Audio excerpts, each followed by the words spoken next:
할렐루야. 네, 오늘은 비타협 정신 사흘 길이라는 제목으로 함께 말씀을 나누도록 하겠습니다. 그리스도인의 신앙을 무너뜨리는 가장 무서운 공격이 뭐라고 생각하십니까? 어느 날 갑자기 힘 있는 사람이 찾아와서 너 앞으로 절대로 하나님 믿지 마라, 예배도 드리지 말고 성경도 보지 말고 기도도 하지 마라, 막 이렇게 노골적으로 핍박하는 게 무서운 걸까요? 그게 아니죠. 핍박보다 더 무서운 게 바로 타협입니다. 하나님을 믿지 마라가 아니라 믿기는 믿되 너무 깊게 믿지는 마라. 예배를 드리지 마라가 아니라 내 형편과 시간이 맞을 때만 드려라. 기도를 하되 너무 열심히 하지 마라. 신앙은 딱 그 정도면 충분하다 등등, 이런 식의 타협이 가장 무서운 공격이라는 거죠. 타협이라는 거는 신앙을 버리는 게 아니라 신앙에 조건을 붙이는 게 타협이잖아요. 딱 여기까지만 하라, 너무 멀리 가지 마라. 하나님 섬기는 거 좋다, 그렇지만 애굽도 붙들어라. 이게 타협이지요. 오늘 본문에서 바로가 정확히 그런 태도를 보이는 겁니다. 처음에는 이스라엘 백성들이 하나님을 섬기지 못하도록 바로가 막잖아요. 그런데 재앙이 계속 되니까 바로 왕이 조금씩 양보를 하는데, 그러한 양보는 진정한 순종이 아니라 여전히 자기 영향력 아래 붙잡아 두기 위한 그런 계산된 타협이었던 거죠.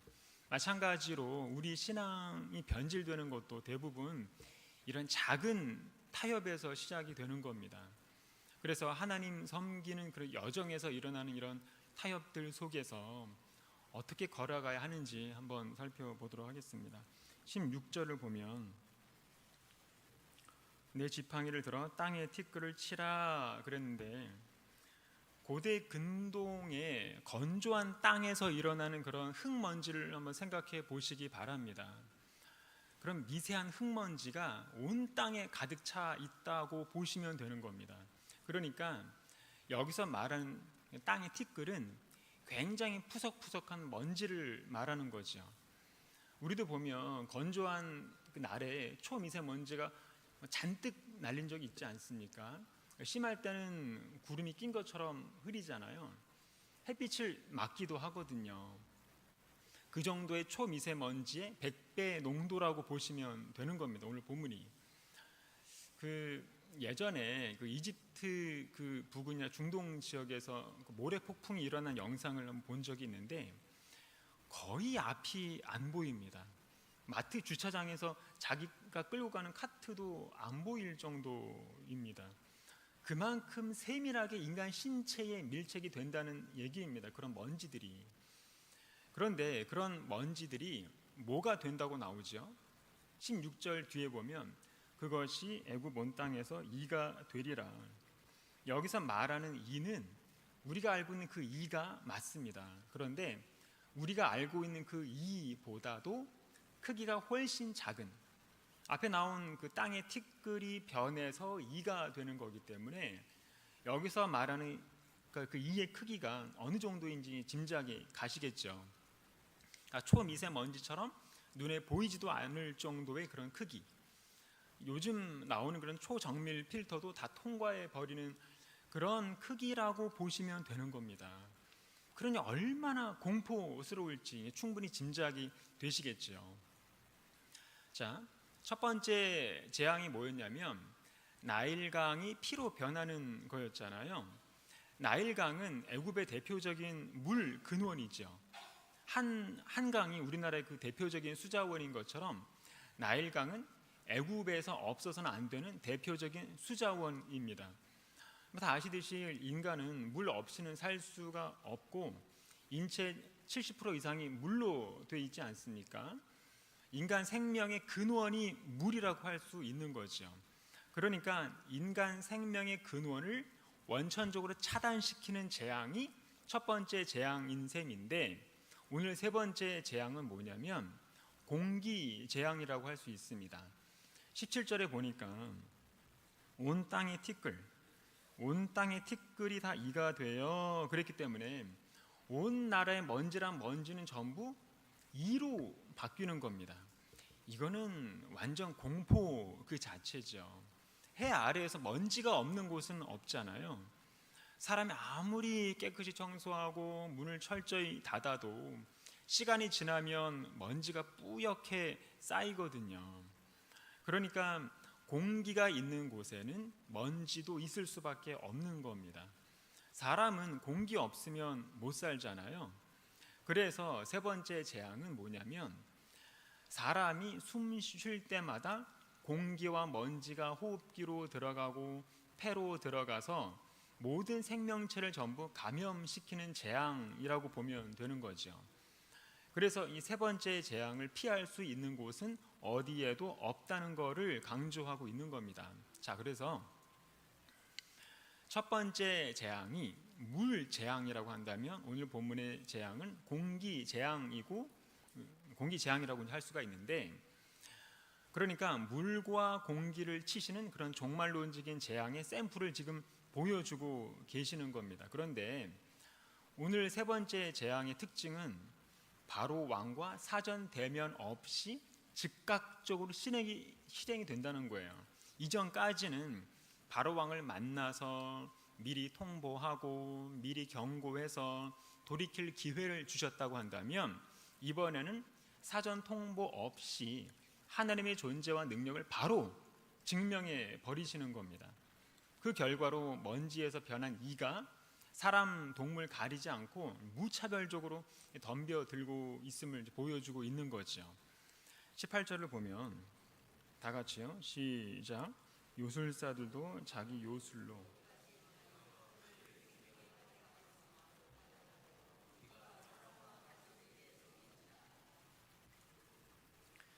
자, 전에도 말씀드렸지만 바로 왕의 요술사들은 첫 번째와 두 번째 기적에서는 따라했지요.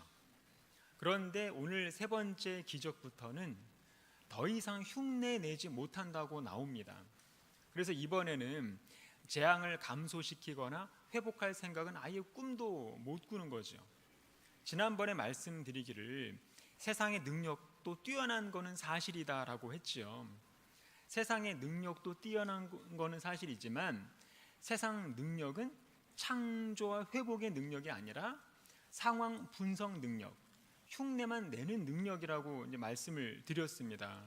복제도 아니죠. 그냥 복제 신용만 하는 정도인 거죠. 그런데 이제는 그러한 복제 신용마저도 한계가 온 겁니다. 18절에 보면 이를 생기게 하려 하였으나 못하였고, 솔직히 지금도 다르지 않죠.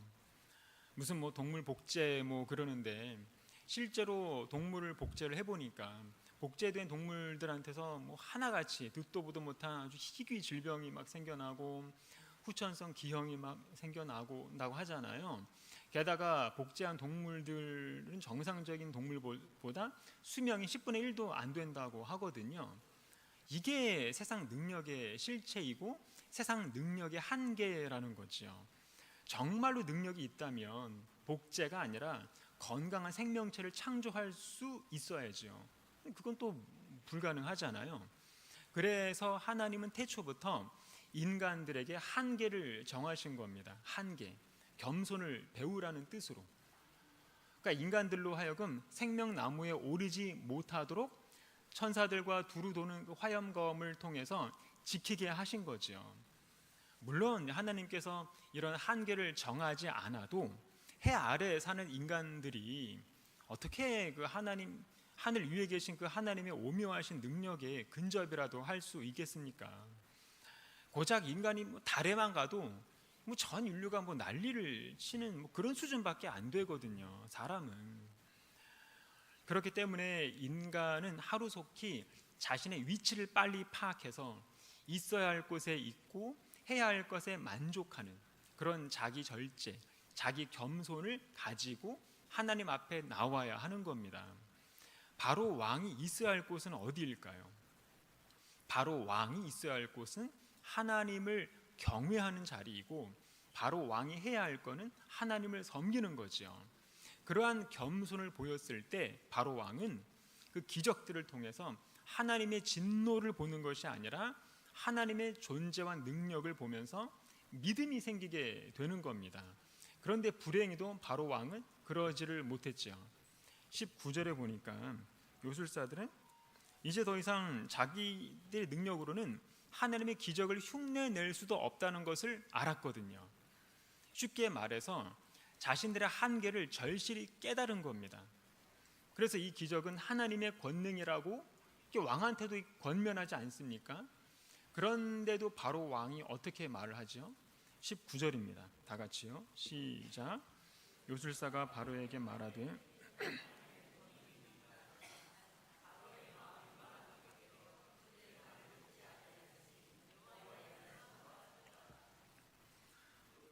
최소한 요술사들은 세 번째 기적부터는 하나님의 권능을 보는 겁니다. 아마 두 번째 기적까지는 아마 긴가민가 했을 겁니다. 왜냐하면 자기들도 그 기적을 흉내를 냈으니까. 그런데 세 번째 기적에 와서는 보니까 자기들이 믿는 그 신의 능력으로는 이 도저히 흉내낼 수 없다는 것을 지금 깨달은 거예요. 그래서 어떻게 결론을 내리냐면 이스라엘 사람들이 그 말하는 하나님이라는 신이 실제로 존재하는 것은 확실하고 그 하나님이 자기들이 믿는 신보다 더 뛰어나다는 것을 인정을 하게 됩니다.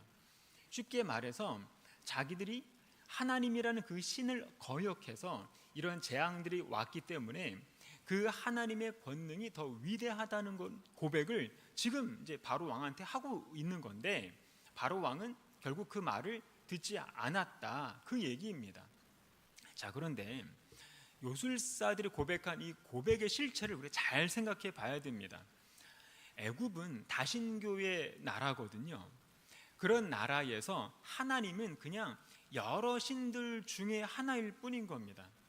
그래서 19절에 나오는 이 요술사들의 고백의 실체는 뭐냐면 이스라엘 사람들이 믿는 하나님도 애굽에 존재하는 그 여러 신들과 같이 동급의 위치로 인정을 했다는 의미인 거지, 이스라엘 사람들처럼 하나님을 유일하신 여호와, 유일신으로 인정했다는 얘기가 아닌 거예요.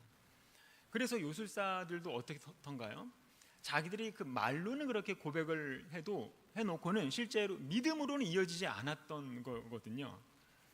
지금도 마찬가지입니다.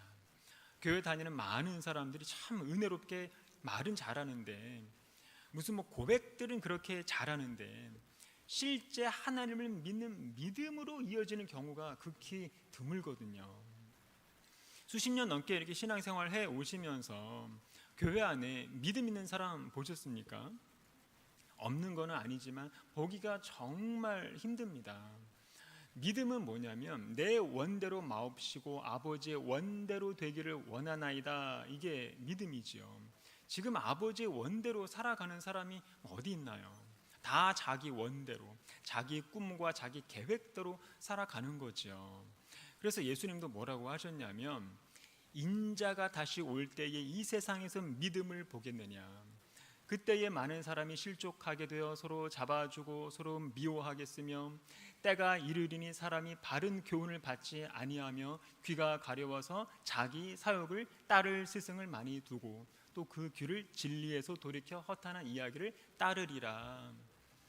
그러니까 갈수록 없다는 거예요. 믿음의 사람들이 다들 그냥 하나님을 하나의 위대하신 분으로 인정을 하는 거지, 하나님을 나의 하나님으로, 여호와 하나님으로, 유일무이하신 창조주 하나님으로 믿지는 않는다는 거예요.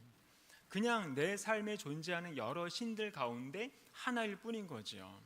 하나님도 그냥 내 안에 존재하는 여러 많은 우상 가운데 하나일 뿐인 겁니다.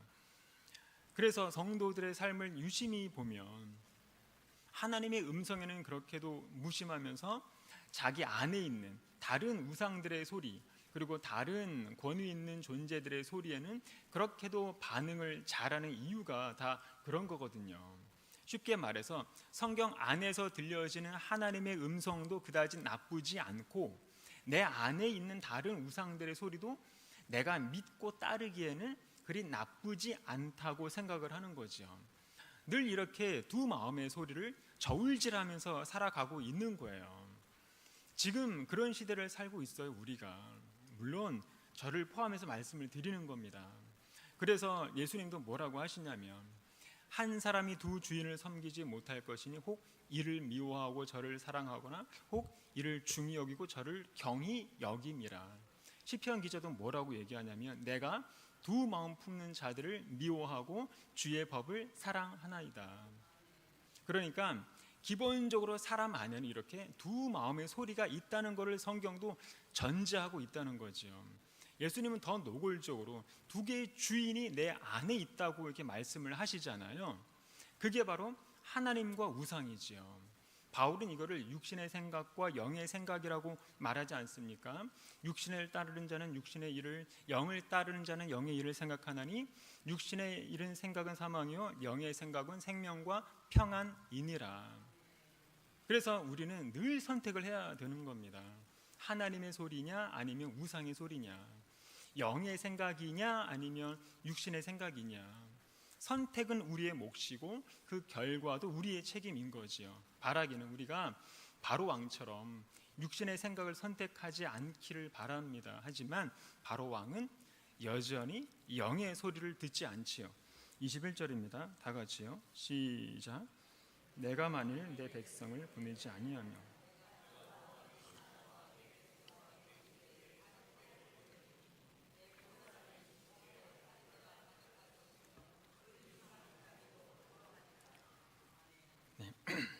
자, 21절부터는 이제 네 번째 기적입니다. 여기 나오는 파리떼는 다른 번역본을 보니까 shameless fly라고 나옵니다. shameless fly. 그러니까 수치를 모르는 파렴치한 파리떼라는 뜻인 거죠. 아니, 파리가 무슨 염치를 생각하면서 날지 않잖아요. 대상이나 이 장소를 가리지 않고 무차별적으로 막 공격을 하거든요. 하나님의 이런 도구들은 긍휼이나 자비를 생각하지 않습니다. 무자비하죠. 하나님의 이런 재앙의 사자들은 그냥 마구마구 휘두릅니다. 상대방의 사정이나 형편을 전혀 고려할 줄 모르고 고려해 주지도 않습니다. 그냥 명령을 받은 대로만 실행을 하는 도구라는 거죠. 그리고 24절에 보니까 무수한 파리라고 했는데 이거는 단순히 숫자만 많다는 뜻이 아니라 다양한 종류의 파리떼가 무수하게 많다는 뜻입니다. 잘 아시듯이 파리가 무슨 날기만 한 파리만 있지 않죠. 나는 거는 기본이고 찌르는 파리, 무는 파리, 독을 가진 파리, 뭐 파리도 엄청 종류가 많잖아요. 그래서 시편 78편에 보면 이런 구절이 있습니다. 쇠파리 떼를 그들에게 보내어 그들을 물게 하시고. 잘 아시듯이 시편 78편은 출애굽 당시의 상황을 묘사하는 그런 시편입니다. 그때 있었던 파리떼가 뭐였냐면 사람들을 무는 쇠파리였다라고 지금 시편 기자가 증언해주고 있는 거예요. 쇠파리는 뭐냐면 찔러서 피를 빨아먹는 흑파리로 나오거든요. 하여간에 이런 과격한 종류의 파리떼들이 날아다니면서 무차별적으로 사람이건 가축이건 찌르고 물어대면서 21절에 보면 집집마다 가득할 거라고 하니까 생각해 보세요. 이게 얼마나 끔찍하고 공포스럽겠습니까? 그리고 24절에 보면 파리로 말미암아 그 땅이 황폐하여졌더라 그랬는데 충분히 그러고도 남지요. 그러니까 애초에 하나님께서 처음에 모세와 아론의 입을 통해서 점잖게 예의 바르게 사람의 언어로 말씀을 전할 때 바로 왕이 알아들었으면 됐는데 그러지 않아서 지금 이런 지경까지 온 거잖아요. 하나님은 모세와 아론이란 도구 외에 다른 도구가 없겠습니까? 모세와 아론은 그냥 인간이라는 도구일 뿐인 거죠. 인간의 언어를 가지고 말귀를 알아먹는 이런 인간이라는 도구를 통해서 말씀을 전했을 때 듣고 순종하는 것이 신상에 좋다는 것을 지금 보여주고 있는 겁니다. 그런데 그렇지 않으면 shameless fly, 예의도 모르고 염치도 모르고 말도 안 통하는 이런 잔인한 도구를 통해서 하나님이 어떤 분인지를 알게 하신다는 거예요. 우리도 마찬가지죠. 하나님은 항상 태초 이래로 항상 보면 처음에는 늘 사람의 입을 통해서 정중하게 말씀을 대언하게 하시거든요. 방주를 짓는 100년 동안 노아가 하나님의 의를 전파하고, 그리고 소돔이 불심판 당하기 전에 롯이 경고를 하고, 애굽의 재앙이 내리기 전에 모세가 또 경고를 하고, 여리고가 무너지기 전에 7일 동안 경고를 하고, 북이스라엘과 남유다가 멸망하기 전에 수많은 그 하나님의 선지자가 나타나서 경고를 하고, 예루살렘이 멸망하기 전에는 예수님이 경고하시고, 그리고 지금은 어떤가요? 이제 곧 마지막 심판을 앞두고 있는 이런 상황에서 요한이 계시록을 써서 지금 우리에게 경고하고 있는 겁니다. 그럴 때 알아듣고 순종하는 것이 신상에 좋다는 거지요.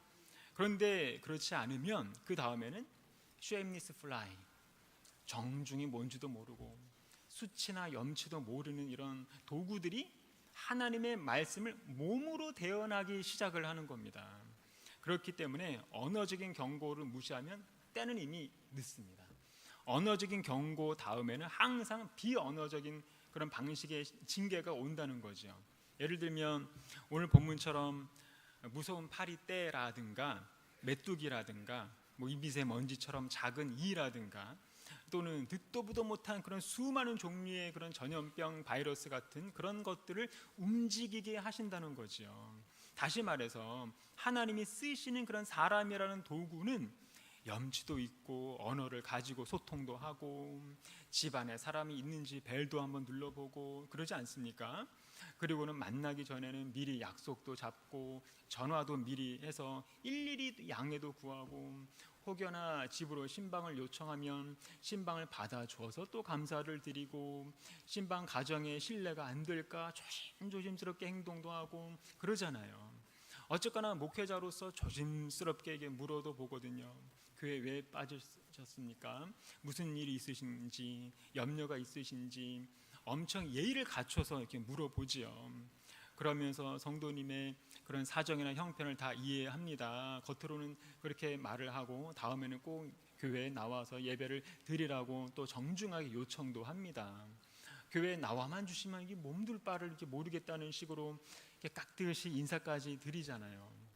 만약에 목회자가 괜히 또 서운한 말을 하거나 괜히 또 책망하는 듯한 뉘앙스로 말을 하면, 말 나오는 거는 기본이고 교회를 더 빠지는 걸로 이렇게 시위도 하고, 그러면 그나마 격주로 나오는 교회를 한 달에 또 한 번으로 막 줄여버리거나 아예 다른 교회 가겠다고 막 협박도 하고, 그래서 요즘에는 목회자의 자격으로 이렇게 함부로 말도 잘 못해요. 이게 이 시대의 우리들의 모습이죠. 이렇게 하나님이 쓰시는 사람이라는 도구를 무시하면 그 다음부터는 오늘 본문에 나오는 그런 절차와 과정들 다 무시하는, 수치도 모르고 전화할 줄도 모르고 소통도 모르는 그런 도구들이 불시에 찾아간다는 거예요. 누구한테 찾아가는 걸까요?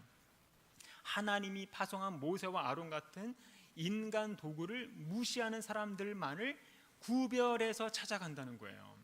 22절에 보면 이스라엘 백성들이 살고 있는 고센 땅에는 파리떼가 들어가지 않습니다. 같은 애굽 땅 안에 있는 곳인데 파리떼들이 뭘 알고 그 고센 땅만 안 들어가는 걸까요? 하나님의 명령이거든요.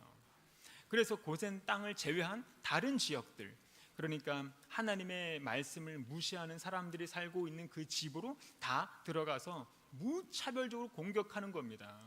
쇠파리처럼 찌르고 물고 모든 피와 생명을 다 빨아먹는 거죠. 이런 도구들이 우리처럼 예의라는 걸 몰라요. 미리 양해도 안 구해요.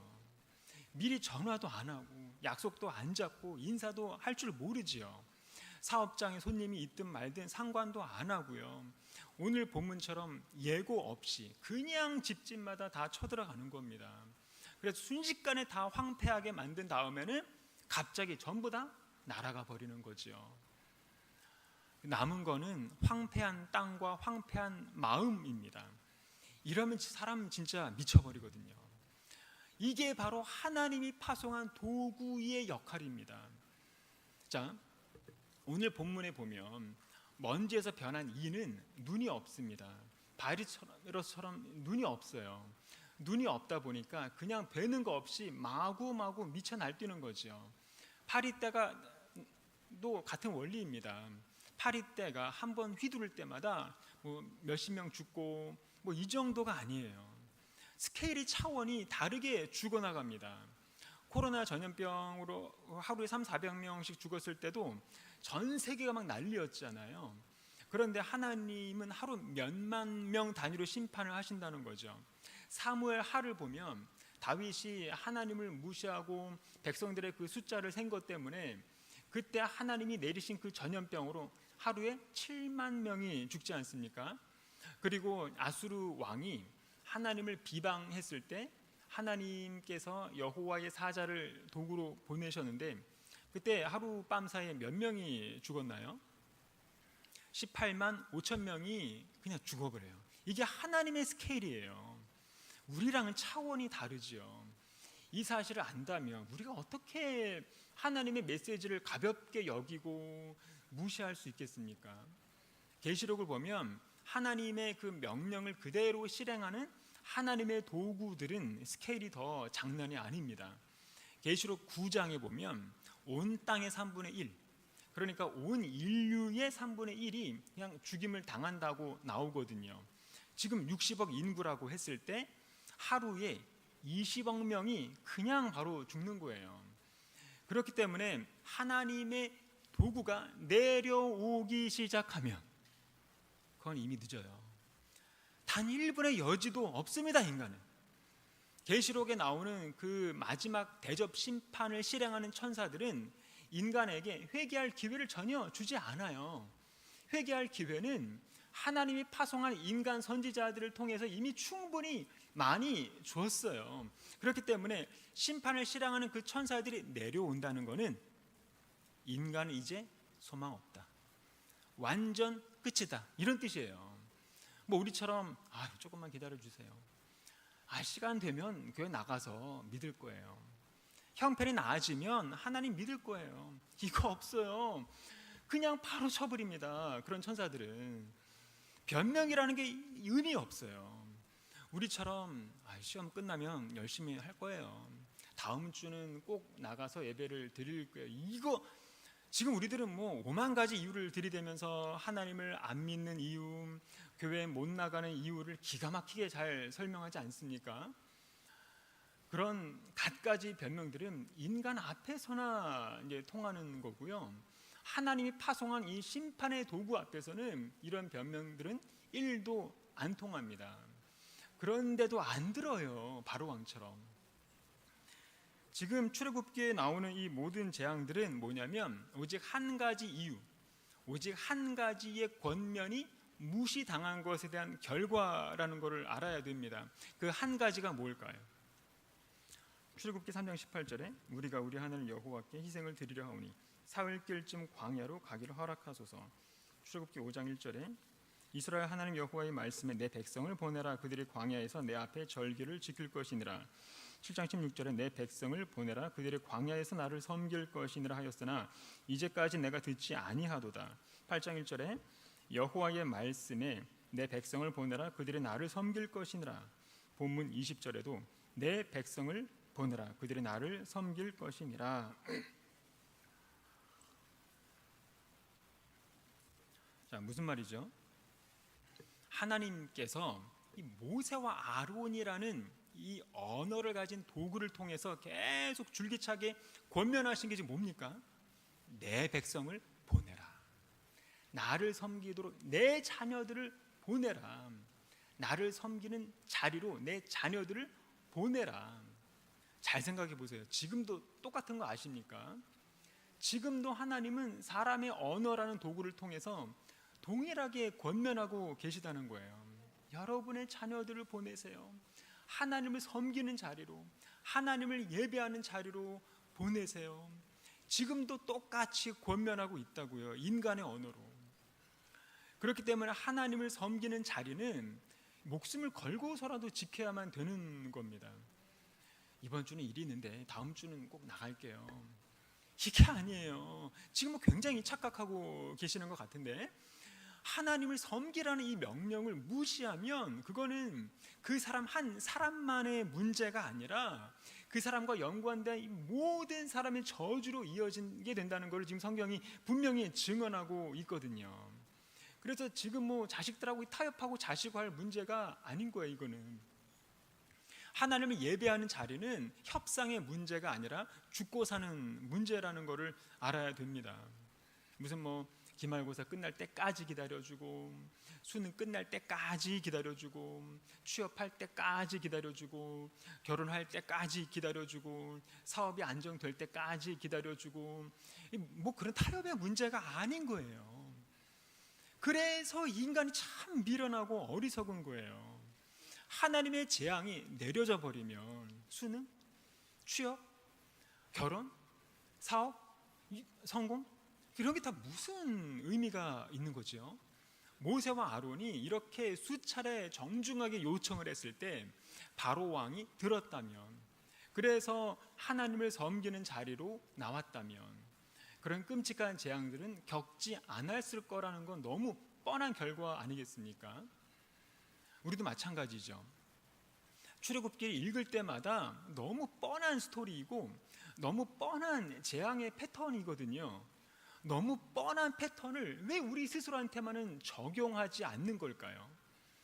지금 출애굽기에 나오는 이 재앙의 과정들이 너무 뻔하다는 것을 알면서 왜 우리는 바로 왕처럼 똑같은 길을 걷고 있는 걸까요? 주일은 여호와의 날이고 여호와의 안식일이고 하나님만을 섬기는 날이지요. 그거는 내 날이 아닌 거예요. 예수님의 생명을 대신해서 덤으로 주어진 날이거든요. 내가 죽어야 할 자리에 내가 죽지 않고 예수님의 죽으심으로 인해서 덤으로 생긴 목숨이고 덤으로 얻은 날인 거예요. 그래서 그 날만큼은 온전히 하나님께만 드리라고 하는 거거든요, 성경이. 그런데 그런 날을 내 것처럼 쓴다?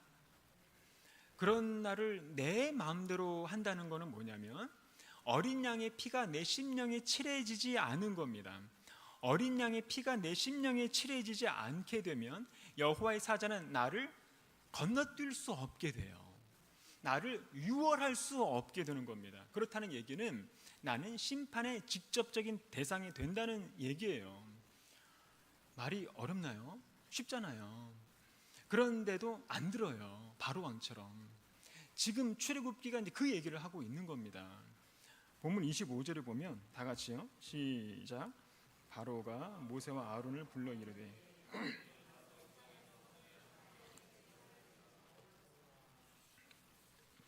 자, 바로 왕이 처음에는 안 보내주다가 재앙이 이제 너무 힘드니까 여기 보면 이 땅 안에서 제사를 드리라고 하잖아요.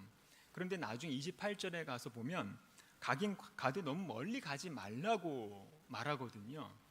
이 말은 이스라엘 백성들에 대한 온전한 허락이 아니라 여전히 자신의 통치권이 미치는 영향 아래에 두겠다는 겁니다. 이스라엘 백성들한테 계속 주인 노릇하겠다는 심산인 거죠. 이런 바로 왕의 말에 현혹되어서는 안 됩니다. 서로가 최대한의 양보를 했다고 생각하고 타협하려고 해서는 안 된다는 거죠. 그래서 우리가 하나님의 말씀을 함부로 재단하거나 판단을 해서는 안 되는 이유가 여기에 있는 겁니다. 떠나라고 하면 떠나는 거지 어느 정도까지 떠나는 것도 떠나는 거니까 말씀을 거역하는 게 아니다. 이런 식의 말장난이나 궤변은 안 통합니다. 하나님 앞에서. 이런 태도는 말씀을 왜곡 적용하는 태도이죠. 성경에 이런 케이스가 많이 나오는데 사울왕도 어떻습니까? 사무엘 선지자를 통해서 전달된 그 하나님의 명령을 자의적으로 해석을 하잖아요. 좋은 게 좋은 거다 이런 논리거든요. 우리한테 좋은 거면 하나님께도 좋은 거다라는 사고 방식인 거죠. 그러니까 철저히 인본주의적인 그런 생각으로 하나님의 명령을 적용을 하는 바람에 아말렉과의 전투에서 진멸하지 않거든요. 좋은 거는 살리고 나쁜 거는만 이제 없애잖아요. 이렇게 인본주의적인 생각은 많은 사람들의 박수와 칭찬은 받을 수 있겠지만, 그렇지만 모두가 옳아도 하나님 한 분이 잘못이라고 하면 그건 잘못인 겁니다. 그래서 솔로몬도 뭐라고 합니까? 어떤 길은 사람이 보기에 바르나 필경은 사망의 길이니라. 그러니까 모든 사람들이 보기에 다수가 옳다고 해도 그게 꼭 옳은 게 아니라 사망의 길일 수도 있다는 거죠. 그렇기 때문에 하나님의 말씀은 있는 그대로 지켜야지 내 상황이나 여건을 따져가면서 취사 선택할 수 있는 게 아니라는 겁니다. 사람들이 서로 윈윈한다고 이게 좋은 게 아니라 하나님의 말씀 앞에는 절대적인 내려놓음이 요구되는 거죠. 하와처럼 하나님의 그 절대적인 말씀을 상대화시키면서 자기의 형편 따라 다르게 적용해서는 안 되는 겁니다. 사람들은 그렇거든요. 두렵거나 지치거나 힘들면 이제 그만 내 신앙을 상황에 맞게 대충 끼워 맞추려고 하는 그런 게 있습니다. 바로 이럴 때 사탄의 속삭임에 넘어가는 거예요. 알아야 할 거는 어제와 오늘과 영원토록 동일하신 하나님은 인간들이 살아가는 그 시대와 환경에 발맞추어서 그렇게 말씀을 다르게 전하시는 분이 아닙니다. 하나님이 처음부터 애굽에서 떠나라고 했으면 완전히 떠나야 되는 겁니다. 바로 왕의 그런 그 인간적인 타협의 시도는 너무 그럴듯하거든요. 떠나지 말고 여기서 예배 드려. 아무 데나 드려도 괜찮아. 그러다 나중에는 너무 멀리 가지 말고 가까이서 예배 드려라 등등. 원래 인간적인 생각들은 인간들이 보기에 다 좋아 보이기 마련인 거예요. 여기에 한번 손잡아 버리면 순간은 편할지 몰라도 그 한 번 때문에 우리의 신앙은 변질이 되는 겁니다. 그래서 신앙의 타협은 절대 있을 수 없습니다. 차라리 손해보는 게 낫죠. 그렇기 때문에 하나님을 잘 섬기려면 나를 나되게 만들었던 그런 모든 것으로부터 과감하게 벗어날 줄 알아야 되는 겁니다. 말씀을 맺겠습니다. 오늘 이 시대 우리들의 믿음은 본문 27절에 나오는 것처럼 사흘길로 대표되는 믿음이라고 할 수 있습니다. 사흘길은 어떻게 보면 아주 긴 거리는 아닐 수도 있겠죠. 가장 미미한 변화에 불과할 수도 있습니다. 사흘길 거리는 내 작심해서 다시 애굽으로 돌아가겠다고 하면 갈 수도 있는 거리거든요. 그래서 하나님께서 우리를 시험하기에 딱 좋은 거리가 바로 사흘길입니다. 그러니까 이 사흘길 거리는 하나의 시작점인 셈입니다. 다시 말해서 사흘길 거리는 바로 왕의 그 통치가 미치는 거리이고 세상의 통치가 미치는 영역이기 때문에 세상의 그 통치 영역에서 내가 발걸음을 떼기 시작하는 그 시작점 거리가 바로 사흘길 거리라고 할 수 있는 겁니다. 이전에 내 삶과 내 신앙에 영향을 미쳐왔던 그 모든 세상적인 그 관습으로부터 멀어지겠다는 그 결단의 시작점, 그게 바로 사흘길입니다. 그 작심삼일이라는 말이 있죠. 마음을 정해서 시작을 했지만 3일 정도 되니까 다시 마음의 다짐이 무너져서 원래대로 돌아간다, 뭐 그런 거잖아요.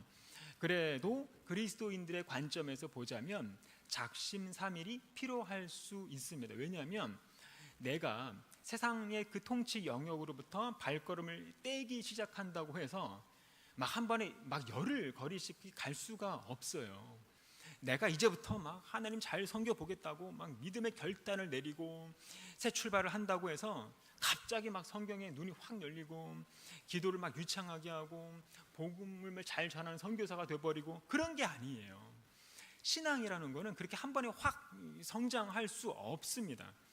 그래서 사흘길은 신앙의 여정에서 시험과 고난을 만나게 되면 아주 쉽게 갈등에 빠지게 되는 거리라고 할 수 있는 거죠. 그렇기 때문에 많은 신앙인들이요, 바로 이 사흘길 거리에서 많이 넘어집니다. 그러니까 바로 왕과 하나님의 그 명령의 차이는 뭐냐면 단순히 이 거리가 멀고 가까운 정도가 아닌 거예요. 바로 왕은 적당히 떠나라는 거지만 하나님은 완전히 떠나라는 거예요. 바로 왕은 내 영향력 안에서 예배하라는 거지만 하나님은 말씀의 통치 안으로 들어오라는 겁니다. 우리도 마찬가지예요. 처음부터 막 하나님 버린 사람 없어요. 처음에는 주일 한 번을 가볍게 여기고 기도 한 번을 미루고 말씀 한 구절에 대한 순종을 미루고 죄인 줄 알면서도 딱 이번만 이러면서 허용을 해버리고 이 정도는 괜찮겠지 하면서 그 작은 틈을 열어두는 겁니다. 바로 그 작은 틈으로 세상의 통치가 다시 우리 안으로 들어와서 나의 왕이 되는 겁니다. 이게 아까 말씀드렸던 두 마음의 신앙인을 말하는 겁니다. 하나님이 이스라엘 백성들에게 명령하신 게 바로 그겁니다. 한마디로 하나님은 우리에게 완벽한 믿음부터 이렇게 요구하시는 게 아니에요. 분명한 출발을 요구하신다는 거예요. 지금까지 내 인생을 통치해 왔던 그 애굽과의 타협을 끊고 새 출발을 하는 그 사흘길에서 하나님을 예배하라고 하신 거예요. 열흘길 정도 되는 그런 먼 거리도 아니에요. 고작 사흘길 거리에서부터 신앙을 시작하라는 거죠. 그래서 그 사흘길 거리는 어떻게 보면 내 스스로 내 믿음의 진짜 여부를 가릴 수 있는 가장 최적의 거리였던 거고 하나님께서 우리를 시험하게 가장 완벽한 거리였던 거예요. 그런데 정말 아이러니하게도 이스라엘 백성들은 바로 이 사흘길 거리에서 시험을 만나게 되는데 결국 이 시험을 통과하지 못하고 하나님께 범죄를 하고 맙니다.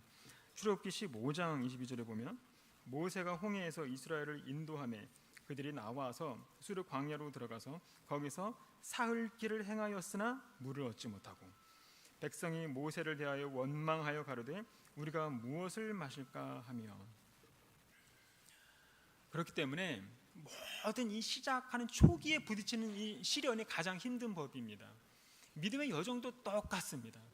하나님을 섬기는 이 과정에서 이제 한번 순종해 보겠다고 믿음의 결단도 하고 과감하게 세상의 그 이전 것들을 버리고 떠나기로 시작한 그 지점에서 만나는 그 시련이 가장 힘든 법이고요. 신앙인들이 바로 그 지점에서 많이 무너집니다. 그게 바로 믿음의 사흘길이에요. 하나님은 지금 당신의 자녀들이 그 사흘길 여정을 시작하라. 그리고 타협하지 말고 돌아서지 말라라고 지금 명령을 하시는 겁니다. 그래서 애굽의 그 익숙한 환경에서 떠나듯이 지금 나를 둘러싸고 있는 그 세상의 익숙한 환경, 죄와 나쁜 습관의 그 익숙한 환경, 하나님을 멀리하게 만드는 그 익숙한 환경에서 떠나기로 마음 먹는 그 분명한 시작이 필요하다는 거예요. 그렇게만 하면 이 사흘길 거리는 처음에 그 미미한 변화이지만 점점 커져서 세상이 감당할 수 없는 그런 믿음의 거장으로 변화될 수 있는 그런 발판이 되고 도움닫기가 될 줄을 믿습니다. 기도하겠습니다. 이 시간 다 같이 말씀을 생각하면서 합심해서 기도하도록 하겠습니다. 오늘도 믿음의 사흘길 여정에서 자주 시험에 걸려드는 우리의 연약함을 그대로 주님 앞에 고백하기를 원합니다. 나를 지켜주셔서 믿음의 사흘길 여정에서 마주하게 되는 그런 다양한 형태의 시련과 유혹 앞에서 타협하지 않고 과감하게 끊어낼 수 있도록 도와주시고, 그래서 묵묵히 우리에게 주어진 이 영적 출애굽 여정을 끝까지 잘 완수할 수 있도록 지켜달라고 다 같이 주여 한번 외치고 기도하도록 하겠습니다. 주여, 사랑과 은혜가 충만하신 하나님 아버지, 은혜 감사를 드립니다. 오늘도 육신의 소리와 영의 소리가 인지하고 있는 이 상황 속에서 오직 하나님의 말씀 잘 분별하게 하시고 하나님을 예배하는 자, 하나님을 섬기는 그런 자, 굳건히 지켜나가는 그런 믿음이 되도록 도와주시옵소서. 생명의 근원, 오늘 불과 공기를 지시는 재앙을 통해서 내 생명의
사랑과 은혜가 충만하신 하나님 아버지 은혜 감사를 드립니다. 하나님 오늘도 출애굽의 그 말씀을 통해서 하나님께서는 우리를 세상과 타협하는 자리로 부르신 것이 아니라 하나님만을 예배하는 자리로 부르셨음을 다시 한번 깨닫게 하시니 감사를 드립니다. 우리 안에 바로와 같은 그런 완고함이 있습니다. 하나님의 말씀을 들으면서도 순종을 미루고 하나님보다 내 형편을 먼저 생각하고 믿음보다 계산을 앞세우고 순종보다는 타협을 선택했던 그런 우리의 모습을 용서하여 주시옵소서. 우리에게 사흘길의 그 믿음을 허락하여 주시옵소서. 비록 처음에는 작은 걸음일지라도 그 한 걸음을 믿음으로 내딛게 하시고 세상에 익숙한 습관과 죄의 자리에서 떠나게 하셔서 하나님께 더 가까이 나아가는 삶을 살게 하여 주시옵소서. 시작은 미약할지라도 끝은 하나님께서 아름답게 하심을 믿게 하시고 넘어질 것 같은 순간에도 다시 일어나서 주님을 바라보게 해 주시옵소서. 바로왕이 타협을 제안했지만 모세가 하나님의 말씀을 굽히지 않았던 것처럼 우리도 신앙을 조금씩 양보하면서 살아가는 그런 사람이 되지 않게 하여 주시고 예배를 타협하지 않게 하시고 거룩을 타협하지 않게 하시고 진리를 타협하지 않게 하시고 말씀을 내 형편에 맞게 바꾸는 사람이 아니라 내 삶을 말씀에 맞추어서 변화시켜 나가는 사람이 되게 해 주시옵소서. 그래서 사흘길에서 주저앉는 신앙이 아니라 끝끝내 믿음의 길을 걸어가는 신앙이 되게 하시고 광야에서도 하나님을 예배하고 아버지 시련 속에서도 하나님만을 신뢰하고 어떤 상황 가운데서도 주님만을 섬기는 참된 예배자의 삶을 살아가도록 도와주시옵소서. 감사드리며 거룩하신 예수님의 이름으로 기도드립니다. 아멘.